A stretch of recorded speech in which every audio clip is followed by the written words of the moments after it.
Right now, though, let's talk to one of Sam's fighters. That's right. He's coming to join us on Zoom. Hopefully in February we're going to see him doing his thing against Arnold Barboza. It is a man that has the same surname as myself. The uncrowned king. The uncrowned king himself. The one and only Mr. Jack Catterall. How are you, mate? You good? I'm good. Good evening, guys. You okay? Sam, Adam. Listen, great to have you on the programme. Listen, I've got, well, I'm not talking boxing at the start, mate. I want to talk skydiving. What the heck are you getting up to in Dubai, mate, on your jolly holidays, jumping out of planes? You know what, Adam? I've wanted to do it for years. We had one box up in the Lake District. COVID come, we couldn't do it. And it was my mum. My mum wanted to do it, so I couldn't let her do it alone. So my mum's 55. She wanted to jump out of a plane, so I had to go with her. And did it exceed the expectation? Did it live up to the expectation? What was it like? You know what? It was phenomenal. I wouldn't say I'd make a habit of it. Thank God. Yeah, exactly, man. Your manager's having fits here. I'm not going to make a habit of it, but you know what? I loved it. I was excited. We got that little rush. I'd just come fresh out the fight from the Regis fight, so it was nice to do something to get that kind of rush that we all crave, that adrenaline. Have you ever done that? Have you jumped out of a plane before? No. Bungee jumping? No. Are you an adrenaline nor do guy? I want to, Jack. The first thing he thinks about after having a really tough fight, Regis broke. Yeah, I'm going to jump out of a plane. Yeah. Brilliant. Yeah, there you go. Get it done. So that's not your vibe. No, not for you. I suppose I wouldn't say I wouldn't do it, but it's not something I would. It's all right, mate. If your backside's gone, it's gone, isn't it? Don't you worry. I would rush to go and jump out of an aeroplane. Yeah, fair play. On the Regis Prograis performance, punch perfect. I suppose the main headline is that you will go down in history as the first ever boxing event to open up and headline the brand spanking new co-op, mate. That is etched in history. You know what, Adam? It was phenomenal. It exceeded my expectation. We had a brilliant crowd that night. First boxing match at the Co-op Live, in Chorley with no stadiums. We've got Preston, Wigan, Bolton, but they ain't got them stadiums. We've boxed at the AO Arena in the past. That's been phenomenal. But yeah, the Co-op Live was something special, and very grateful to be in that position to headline against a great former champion in Regis. So it was like another pinch me moment for me. It was one ticked off the list, but sights firmly set now on 25. I've obviously been speaking to Sam this evening, and you know full well. It's been grilling me, Jack. Mate, I am. Listen, and you know full well where I'm at. You have to do the right hand and put it on the off, Sam, or... No, I've had to do both hands, Jack. Listen, both hands today. You know where I'm at, mate, right? I believe that off the back of the Taylor fight, the sanctioning body should have done the right thing and got you straight back into a world title fight in some way, shape or form, whether it was immediately against Josh Taylor or whether it was against a fragmented belt, vacant title, whatever it may be, you should have been straight back in. It's been a frustrating time. So I was asking you, man, here, why is Jack Catterall not fighting or hasn't fought for a world title yet since that date? Where are you at with your frustrations? You know what, Adam? I'm not frustrated. And in a roundabout way, we say everything for a reason and every cloud has its silver lining. Since that defeat, it's kind of been the 2.0, and it's been the most enjoyable part of my career. We've headlined 3 major arenas in the UK. We headlined Liverpool, Leeds, Manchester, 3 terrific fights, Linares, Taylor rematch, Prograis, and it's been dead enjoyable. I think we've seen over the last couple of years all the boxing. We've been starved of the big fights. The big fights have been going elsewhere, and that's fine. But I think I filled a little gap in fighting in the UK, headlining these shows, and it's been a pleasure. There was frustrations immediately after the loss, not getting put in a position to fight for a world title, but they were the cards that I were dealt with. You take it on the chin. I'm passionate about the sport. I believe in my ability. I've looked after my body for this long, and I feel now in prime position to go on and win a world title. What if it is Barboza, and it's looking likely that it will be Barboza February 15th? What challenges does he bring you? You know what? I was actually watching him last night. I watched the Sean McComb fight back last night. I watched the Ramirez fights. Barboza's been in a similar position to me. He's been mandatory for the WBO, probably watched for him, which feels like a lifetime. You can't compare Barboza to you, though, Jack. Come on, that's Skegness to Marbella. Come on.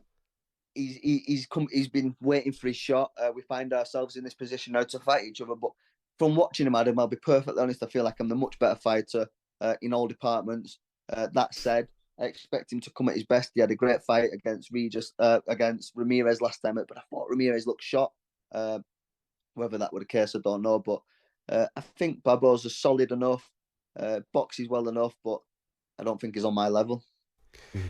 With, again, there's this fight obviously has been now classed as a double eliminator, hasn't it? IBF. I've not even told Jack about that yet, to be honest with you. Have you not? Yeah, Jack, it's an IBF final eliminator as well. Oh, brilliant. So we've got IBF and WBO. Now, the WBO belt holder is a certain Teofimo Lopez. I know you've gone back and forth a couple of times on social media with him.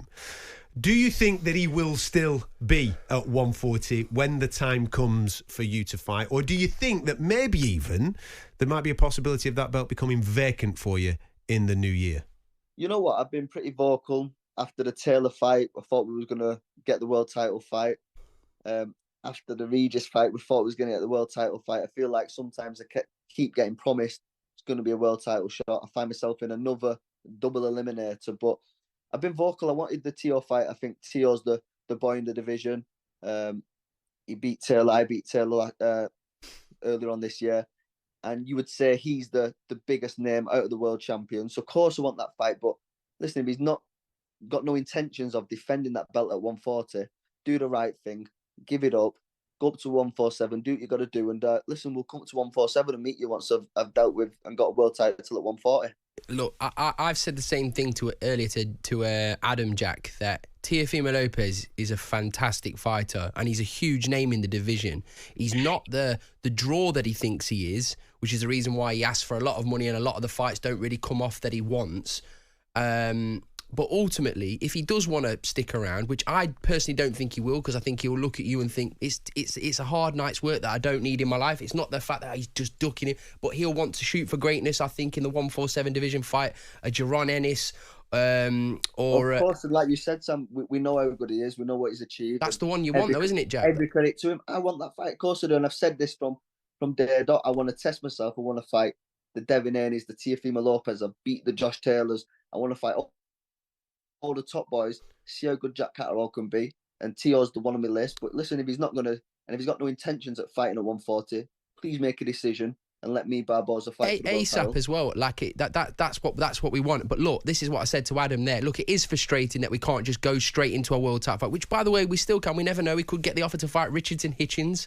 It's a stylistic chess match, but ultimately, Jack beats Arnold Barboza. When he beats Barboza, there's no if, buts, maybes. His next fight is cemented for the WBO. Or even IBF. Yeah, or IBF. He'll have a choice. So Jack's in a great position. And like I say, with all the great things that's happening in Saudi Arabia, Jack's got filled a little void over here. He's headlined three times, and he's become a star in the process of British boxing. And we're proud of the job we're all doing with Jack Catterall, and long may it continue. But he is gonna whoop Barboza. Did you catch the Richardson Hitchens victory last weekend? I did. I watched it back Sunday morning. What did you make of it? I expected more from Perro. I thought it was very one-dimensional. Didn't kind of break the pattern.